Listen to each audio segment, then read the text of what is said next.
think that sometimes what happens to people is you come out of college or of, your high school or whatever, and you're kind of waiting for the outcome because you've done everything right. You've worked hard. You got it done.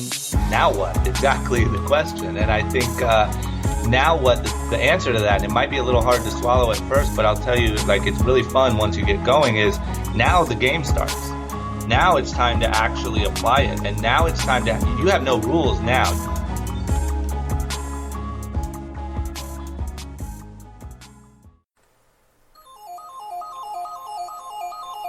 So the question is this: how do thought leaders, school dropouts, former and current students find out what's next after they do or don't cross that stage? If you want to know the secrets to starting the career or business of your dreams, getting paid whatever you desire, and discovering what you do the best with the least amount of effort, then this is the right podcast for you. I'm Shawn Anthony, and this is School's Over. Now what? The podcast. Welcome back to School's Over. Now what? The podcast. Guys, the entire show has been just absolutely phenomenal. We appreciate everybody that is out there constantly reposting, screenshotting, tagging me on IG at Shawn R. Anthony _. The podcast is blown out this roof. There's so many more things that we can do with this entire show. And I want to tell you from the bottom that I'm truly humbled and grateful that you have decided to click on this episode today. So let's get right into it. Today's episode features the man himself, Chris Drama Pfaff. For a lot of you guys, you may be familiar with this guy from Rob and Big. Yes, he was on that hit reality TV show. But what's so exciting about his story is how he turned that quick little glimpse that we got of him through that TV series into himself now being a well-known entrepreneur, as well as the CEO of Young and Reckless Clothing. Yes, clothing is absolute fire. We've teamed up with Drama for this particular episode to give out Young and Reckless gear. So a huge contest is going on right now for your chance to win a bundle. That's right, guys, a bundle. All it takes is for you to screenshot yourself listening to the podcast and listening to this episode right now, and definitely leave a 5-star review. Once you do this, you can shoot me a DM and head over to Instagram, take a screenshot of your email address. That way we can notify you if you are to win. So the winners will be announced for this particular episode tomorrow, September the 8th. Let's correct myself. 2 winners will be announced tomorrow. So before you click this, before you press play, this is your chance to go ahead and get you some fly Young and Reckless gear. Also, you guys gotta know this. Chris Drama is someone that has absolutely put the podcast game on fire. Guys, he has what I like call one of my favorite podcasts of all time right now, the Short Story Long podcast. So for those of you who haven't heard it, what he does, he takes a story and he goes straight from the beginning into talking about so many different, whether they're well-known athletes or whether they're just anybody that's anybody. He does a phenomenal job. He's also launched group chat as well as Mentor Me Mondays. But enough of all that. Let's get to why you're here. This episode is something that you're going to want to play again, guys. Episode 14. Take the L's, but learn from them, with Chris Drama Pfaff.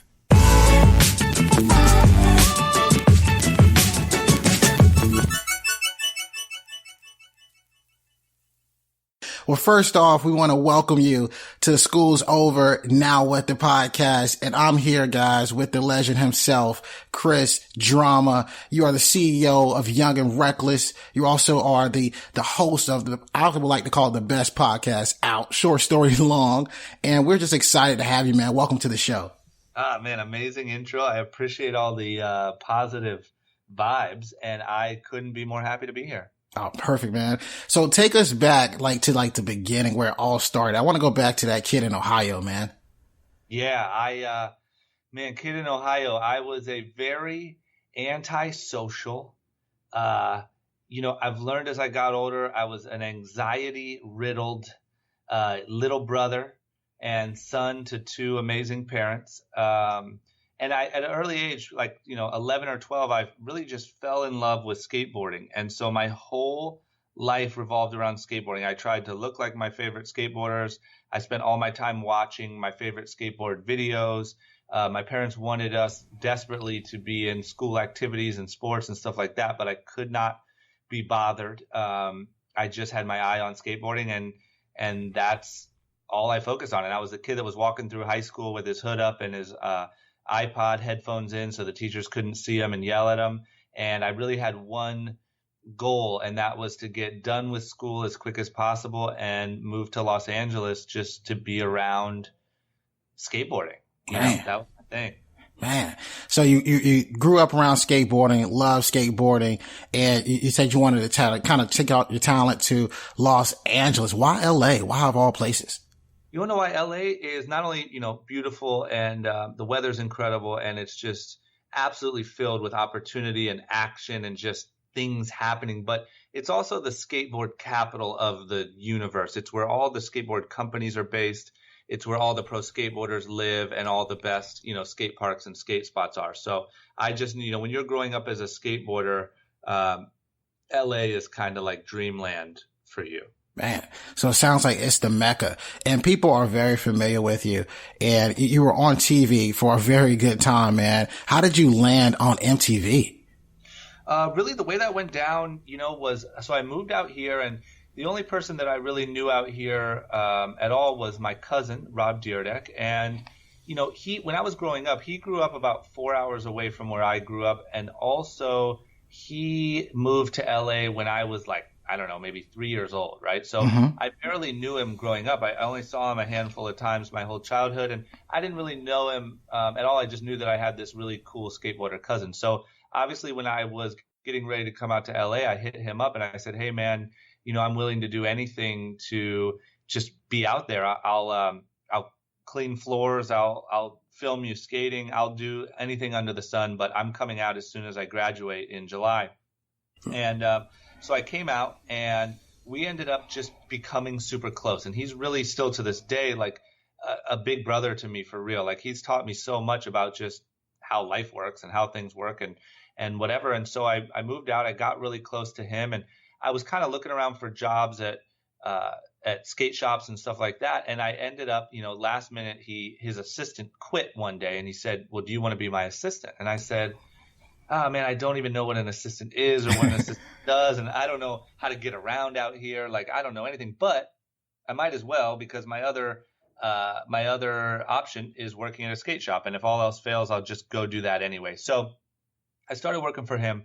We got super close. And at the time, he was just a pro skateboarder, right? So I would go skating with him almost every day. I'd, run errands. I'd run down to his sponsors to pick up new product and stuff like that was kind of my job. And then this opportunity to do an MTV show came about, and we didn't really know what it was. Obviously, none of us, you can kind of tell from our personalities, I think, we don't have any goals of like being famous or being celebrities, so to speak. But it was kind of this interesting opportunity to do a show about him and his bodyguard at the time, Big Black.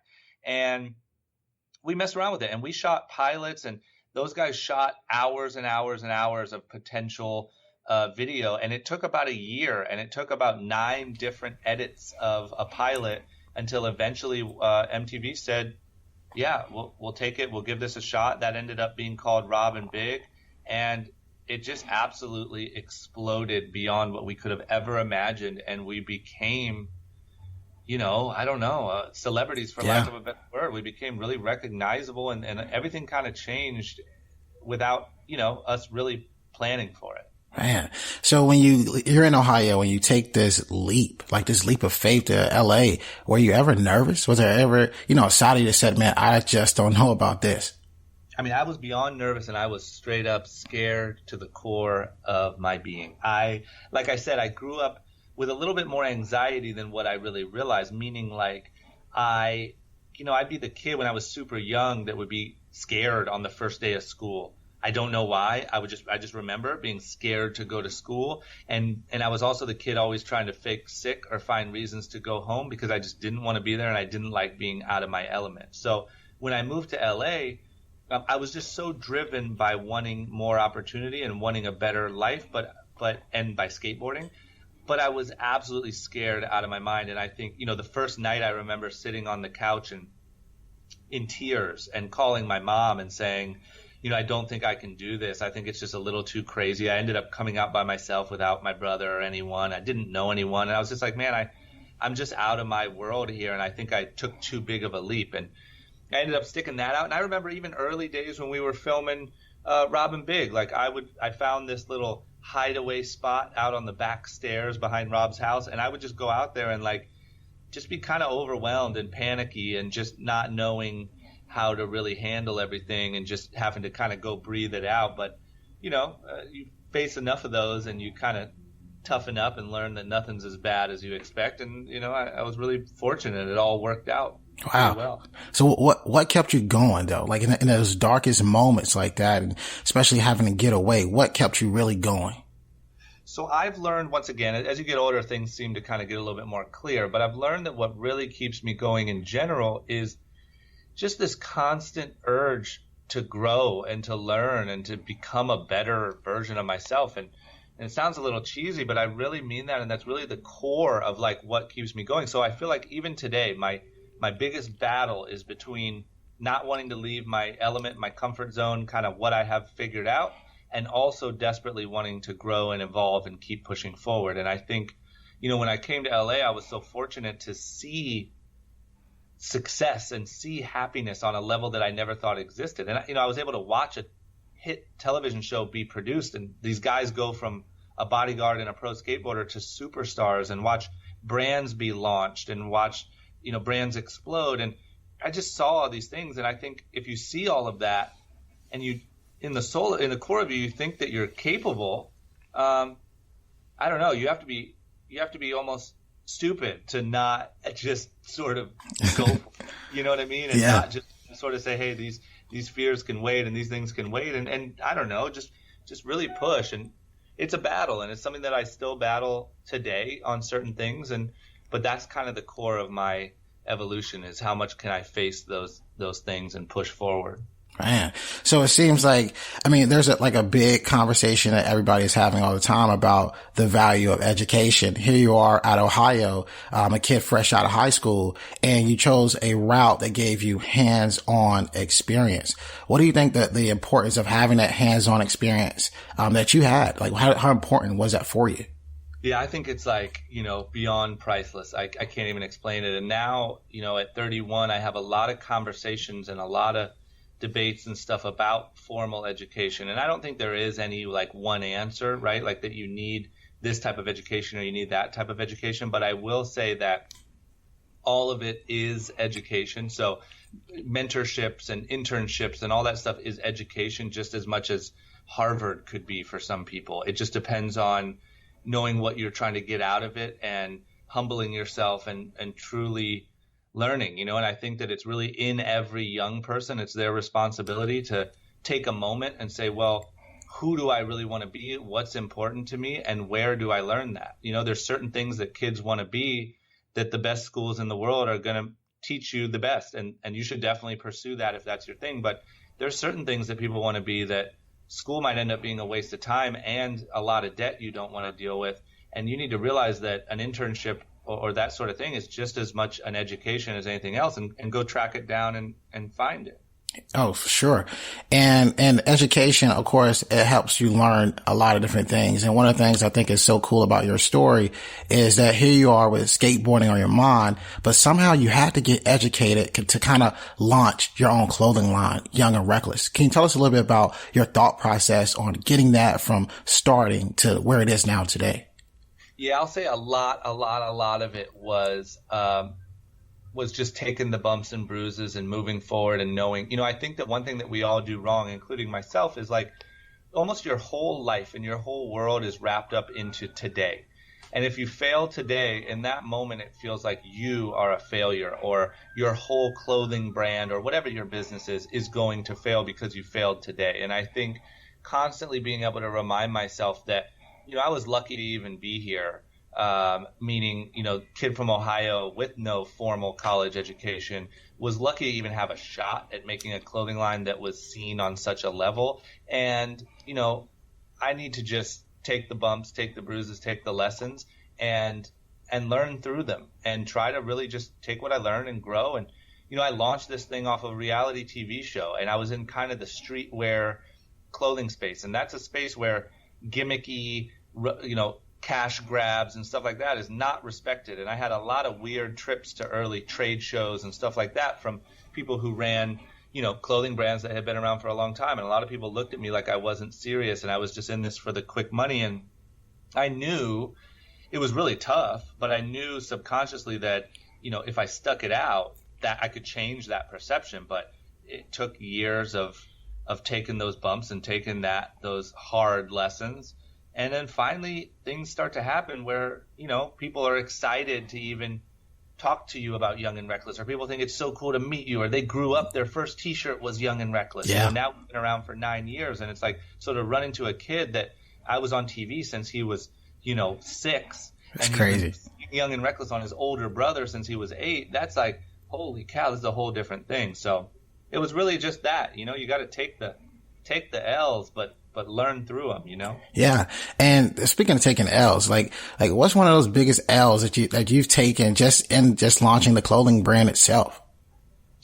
I think the biggest one I took was it was over a period of time, and it was probably in 2014, maybe the end of that, around the middle or end of 2015. And what happened was we had spent 7 years growing a clothing line in the traditional way that you do that. And that means flying around the country, meeting with buyers at retailers and begging them to buy your brand and taking them out to dinner and trying to woo them and trying to get them to like you and take your brand. And that's places like Macy's and Dillard's and PacSun and all those guys.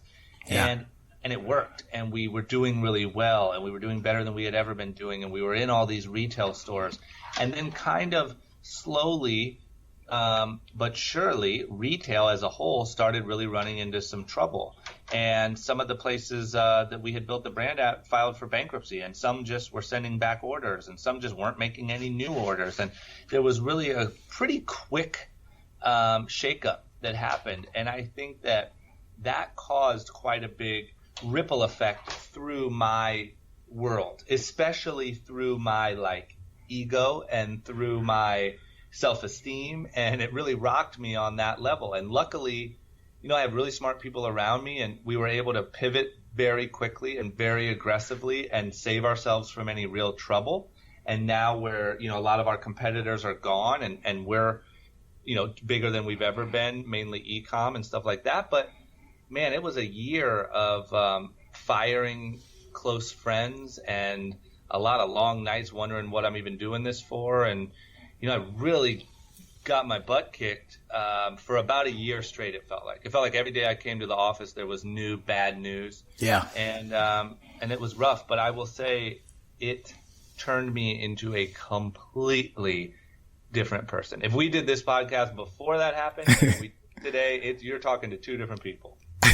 What other person would I be talking to? I'm just curious. Talking to a person who maybe, I was always a nice guy, and I was always I was raised very sort of morally sound, but I probably thought I was a little smarter than I was. And I probably thought that a lot of these disciplines and daily habits and even mindset practices and how you build relationships and how you treat relationships, I just put a lot less importance on all that. And there was a little bit more of me that thought maybe I just had a gift.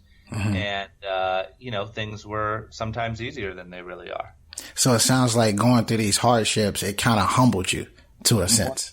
1,000,000,000%. Wow. And I can only imagine going through those many different things that you have, even with your podcast, the short story long podcast. How did that idea happen? And you look at it now, you're almost over 2 years in, and it's just exploded. How did that whole idea happen? What it really was, obviously, so I was real familiar with content. Even growing up, because I knew pretty early that I wasn't good enough to be a pro skateboarder. So I started filming and I started making skate videos. And that's how I made a lot of my money to move to LA, was I made skate videos and sold them at all the local skate shops of all my friends skating.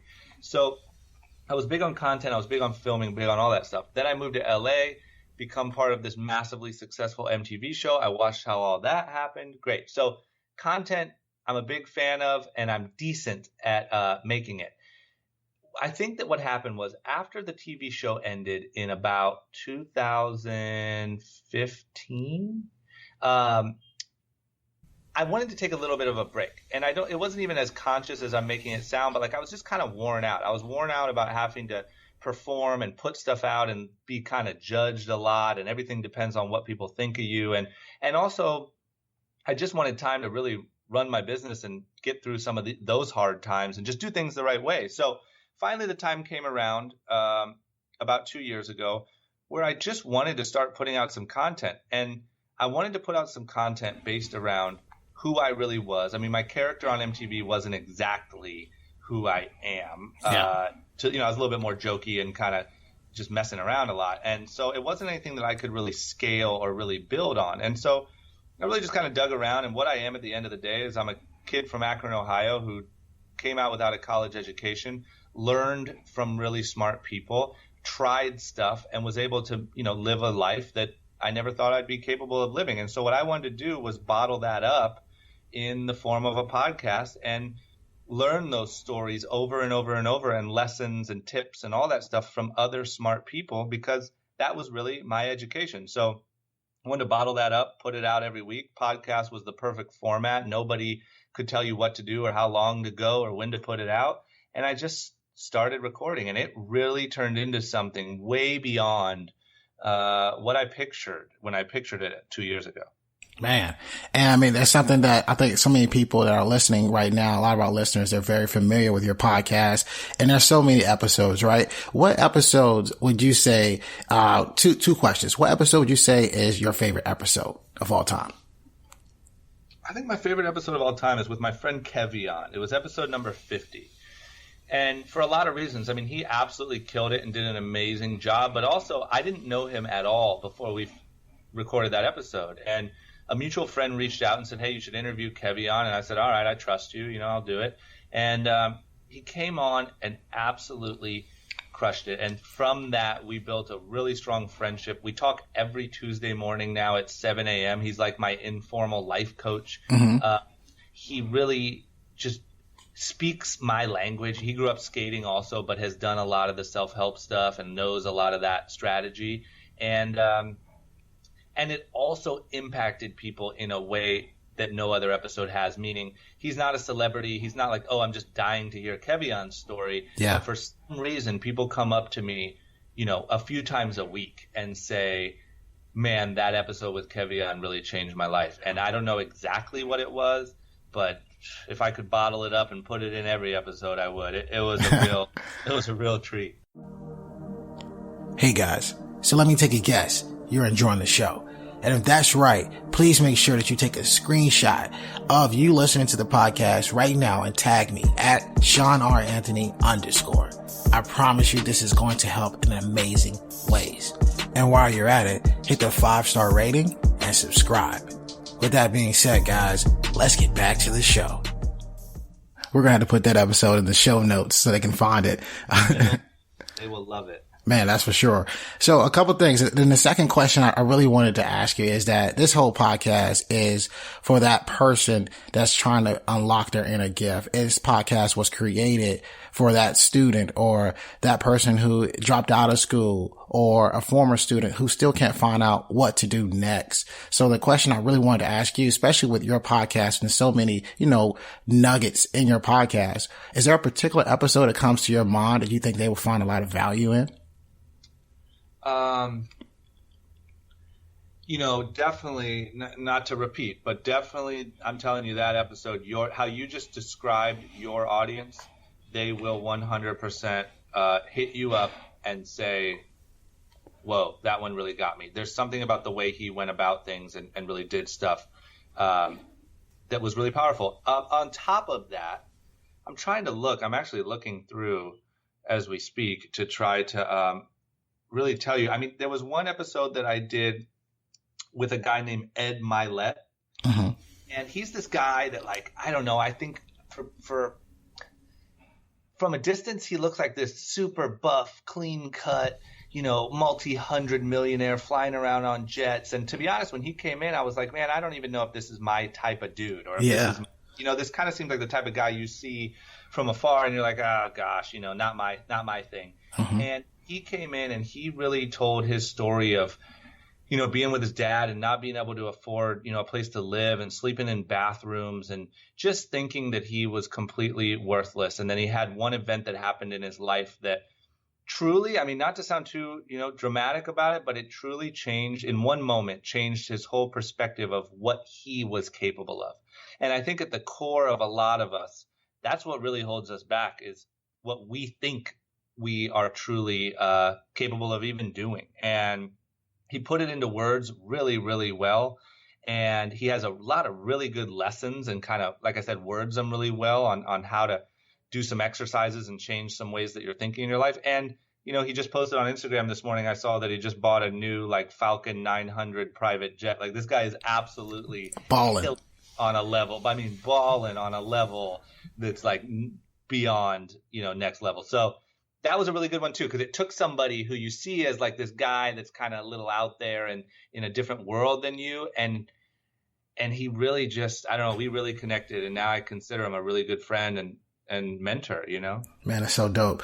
So you have obviously been through a lot. So was there ever a time where you faced a challenge that left you asking yourself, now what? Oh yeah, shoot, yeah. I think that I faced that, to be honest with you, I faced that on smaller levels often. I think and I've learned to get better at it, and I've learned to deal with that a little bit more. But especially when I was younger, going through all this stuff, 25, 26, I would face these massive just challenges, deals falling through or product being shipped back or whatever it is, and really just kind of feel like it was all over and this was a chain reaction that was going to cause some terrible outcome. And I learned to kind of deal with that a little bit more. But I think really that 1 year that I mentioned earlier really put me in a rough place for a while. And I remember I would go home every night and just pace back and forth out in my, on my little balcony and drink a lot of wine and just really question. It's scary to even admit, because I truly, honestly questioned what I'm doing this for. Is it all a sham? Is it all going to fall apart? And I'm meant to, be back in Ohio. It really rocked me on that level. So yeah, I've definitely felt that a handful of times. Man. So as you're going through all of this and you obviously flip that switch and you begin to turn on your confidence, how important do you think it is to have just confidence in anything that you're doing? It is it's the only thing. It's the only thing that will give you a shot. And I think the key is not, everyone has confidence inside of them somewhere. I truly believe that. I don't think that anyone is born a loser, right? Yeah. I think it's in all of us. It's about how did your parents encourage you? Did your friends encourage you? How was your family environment? Did you get some early wins? Did you fit into a system where you could win a little bit early? Or did you just take L's for a long time and therefore start to get conditioned that maybe you aren't capable of anything? But everyone has that little fire in them somewhere. It's just more about, not about having it as much as how to slowly build it. And to be honest, for me, I found a lot of that recovery almost in things completely outside of work. Sometimes working out with a friend or trying to start running. I was never a fitness guy by any means, but I started running and I found other people who were running and challenged myself if I could run faster or further or anything like that to them. I went with my friend to a couple Soul Cycle classes. Oh, wow. I never in a million years thought I would be a Soul Cycle guy. But it's just about finding things that are tough that you can conquer. And that can be work, that can be relationships, that can be friendships, that can be fitness, that can be any of those places. But if you can find something that you didn't think you could really do, but you buckled down and did it, you will be amazed at the chain reaction that sets through your entire life. And it sounds like that's something, if you buckle down and just do it, just being consistent will just probably change a whole lot of things for people. And if people just said, look, and I don't know what time, like, let's say the listener wakes up at 9 p.m. or something. If you said, look, I'm going to wake up at 6 a.m. and run 1 mile every day this week. That's it. I'm going to quit after this week. I'm never going to do this again. This is stupid. If you can do it for 1 week, you are going to chain react yourself into so many other positive shifts in your life. It's going to blow your mind, and it's all going to start because you challenge yourself for 1 week to do something pretty difficult. And you talk about your week, right? I like the fact you bring this up because I think what's also great for people to kind of learn about is how do successful people plan their week and how do they start their days? Is there like a crazy routine for drama in the morning? Like what's your morning routine like? So yeah, pretty, it's something that I'm really trying to build, and this is in the last couple of years. And I'm really trying to not only learn what to do and why to do it, but also discipline myself to actually do it. So I wake up at 7 a.m. Pretty much every day, regardless. In the morning, for the first hour, I don't allow myself, obviously I glance at my phone for emergencies, but you'd be surprised how much there's never emergencies, even though we think there is. I put my phone down. I make sure that in the morning I text my mom, see how she's doing, say, hey, I hope you have a great day. That means a lot to me, and it's something that I realized I wasn't doing. Like I wasn't talking to my mom for 3 or 4 days, and that's just rude. That's just stupid. So how you doing? Hope you have a great day.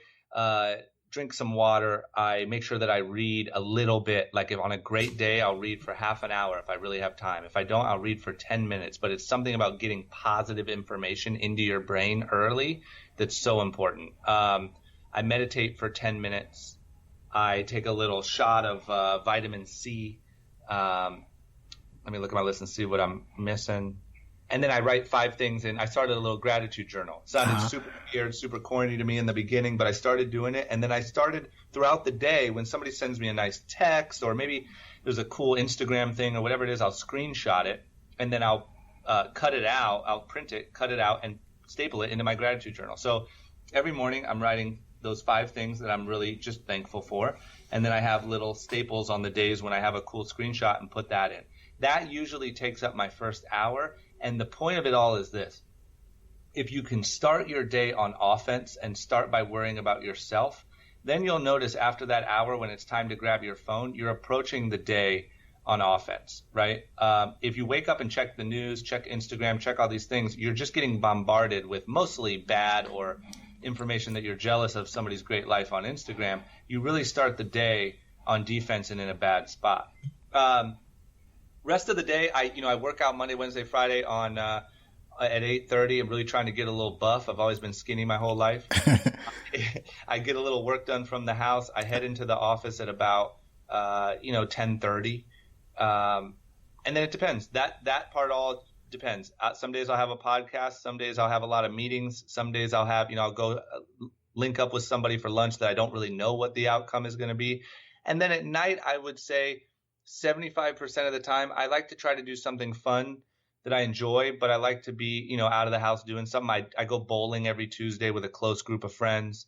That's really fun. Try to go catch a movie, something to just kind of, be active and be out a little bit. And then I'm usually in bed around 11 or 12.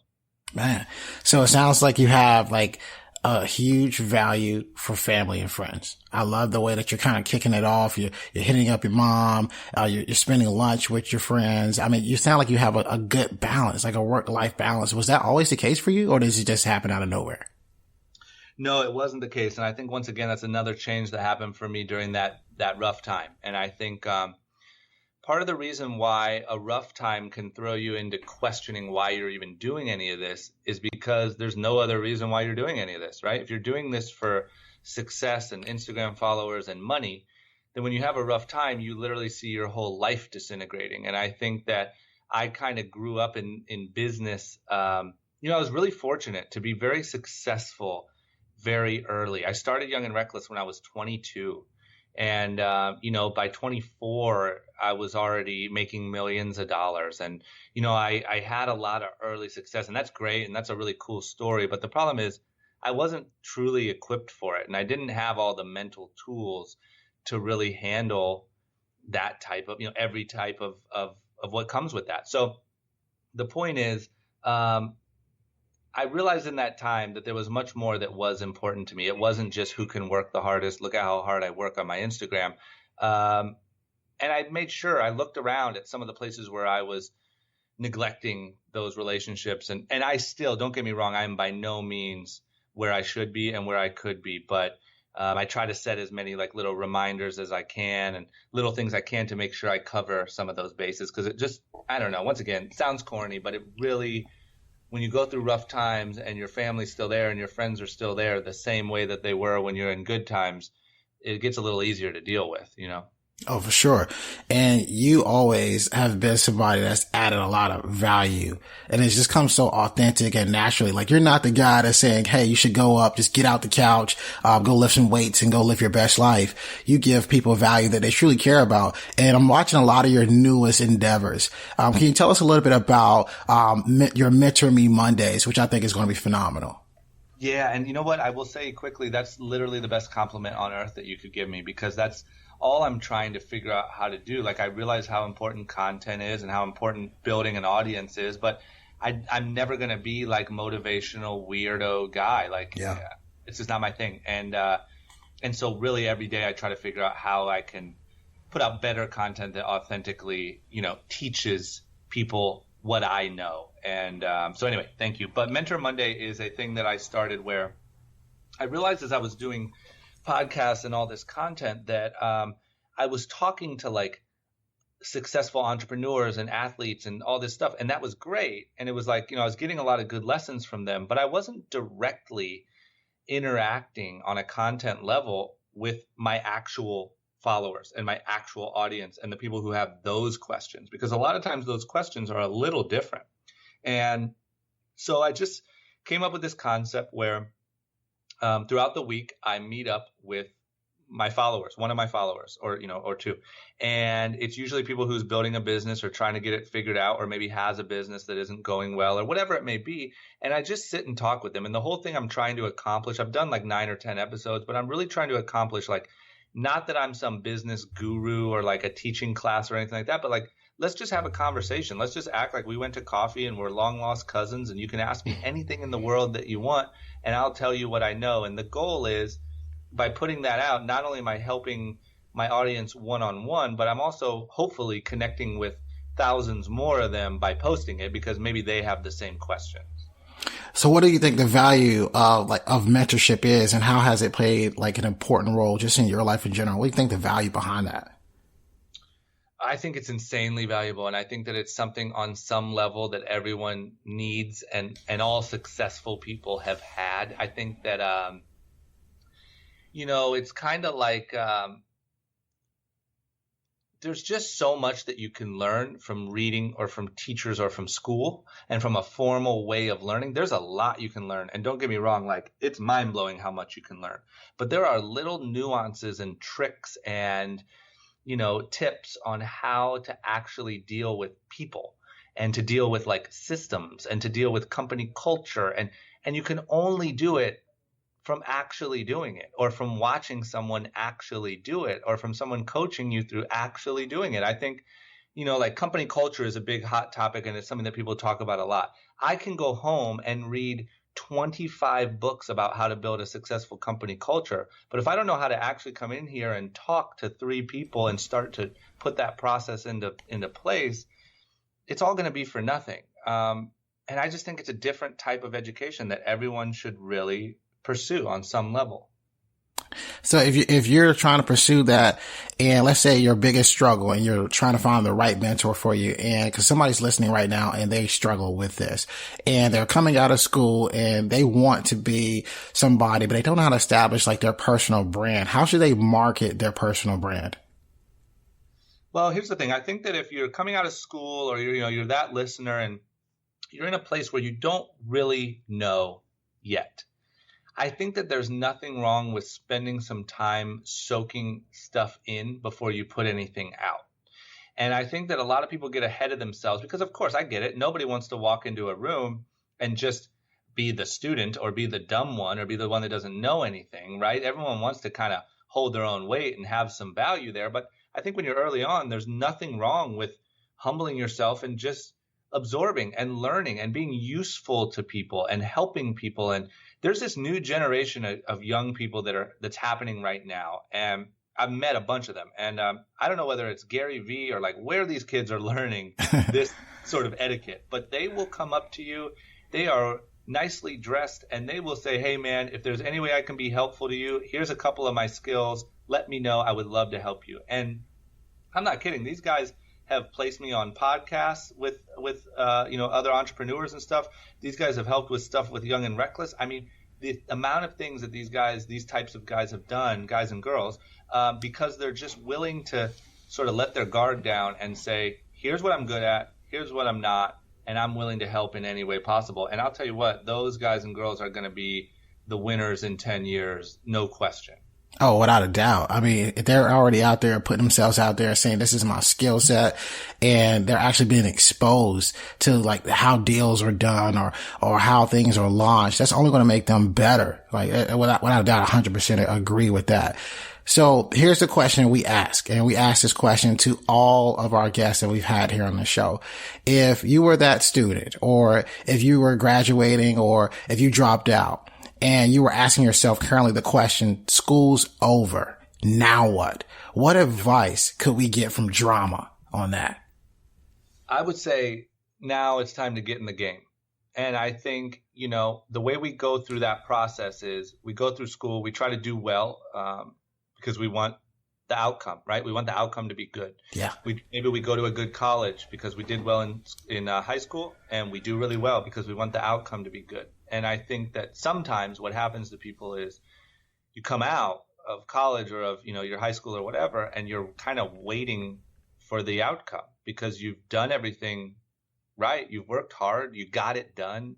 Now what? Exactly the question. And I think now what the answer to that, and it might be a little hard to swallow at first, but I'll tell you, like, it's really fun once you get going, is now the game starts.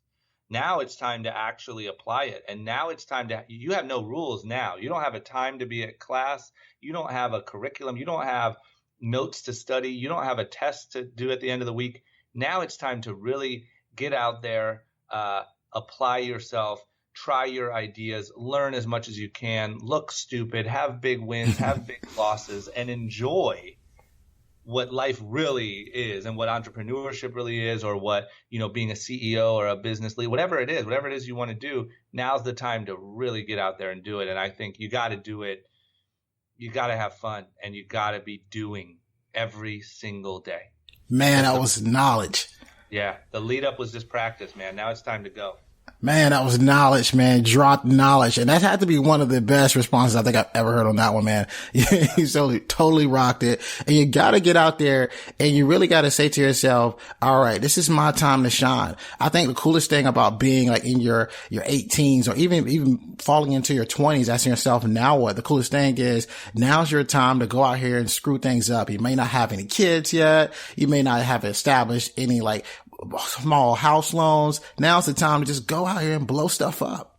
Yeah, man. And like, take the losses. Like, we need to put more we need to champion losses a little bit more, I think, in culture. I think that, like, get out there and lose. Like, get out there and learn. Get out there and, take the bumps and the bruises, and then the victories are going to come, and it's going to feel so much better. But the thought of protecting yourself until you have a win is not a strategy that works. It will lose every time, and you'll be the coulda, woulda, shoulda guy on the couch at 60. And that's my biggest fear. Yeah, man, because you could be holding back that one idea that you truly have that you want to do. You could be so nervous to actually go out here and do it. It never comes to life. 100%. And you know what the crazy thing is? You could do it, and that wasn't it, but it led you in a whole different direction that you didn't even think of because you were too scared to even try that one idea. And now, before you know, I moved out here to be in the skateboard industry.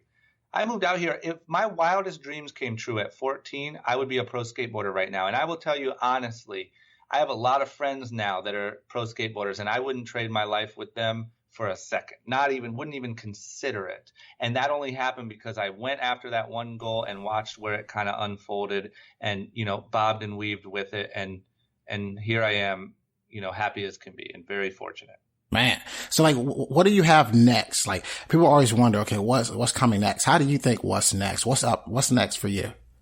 For me, it's really like, obviously I'm running Young and Reckless every day, all day. That's the office I'm at every day. And I really want to make sure that we properly, move and adjust to how things change. Like, our core business is really 16 to 24-year-old males. And that's a constantly changing, especially now with social media and influencers and all this stuff, constantly changing space. And it's really my goal to, be a long-term successful brand, not just be, we're kind of past that time frame now, but not have like a big moment or a couple big moments, but to really sustain. So it's constantly evolving that, growing that, making sure that we are connecting with that customer as good as possible. And then for me personally, it's about this content stuff. I mean, I think that you can tell from talking to me, like I really care about trying to get this message out, connect with people, give people maybe a little tip or a little something here or there that could lead them on the right path. And I think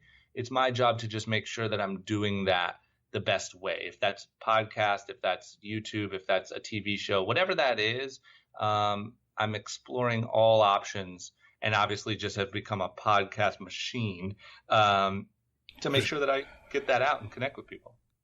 Man, Drama, continue to do everything that you're doing. I'm sure our listeners have gained so much value in you spending your time here with us today, man. And we're excited for this episode and excited for you and all of your future endeavors. And as always, for everyone that's listening, remember, dream it, believe it, go out and get it. Yo, what you think? I hope you enjoyed today's episode. I want to know what you learned. So if you wouldn't mind, would you take a screenshot of you listening to the podcast on your phone right now? Upload to your Instagram stories, tag me at Shawn R. Anthony _, and then let me know in that Instagram story what is one thing that you learned. I love hearing from you, my listeners, thought leaders, former or current students all around the world. Let me know, and while you're doing this, go inside the podcast app, subscribe, leave a 5-star review and a 5-star rating. Again, this helps us reach more people. And if you want to be a part of this mission, helping us change the world one person at a time, it makes a massive difference by you leaving a review. Thanks so much. I'll see you next week. And remember, dream it, believe it, go out and get it.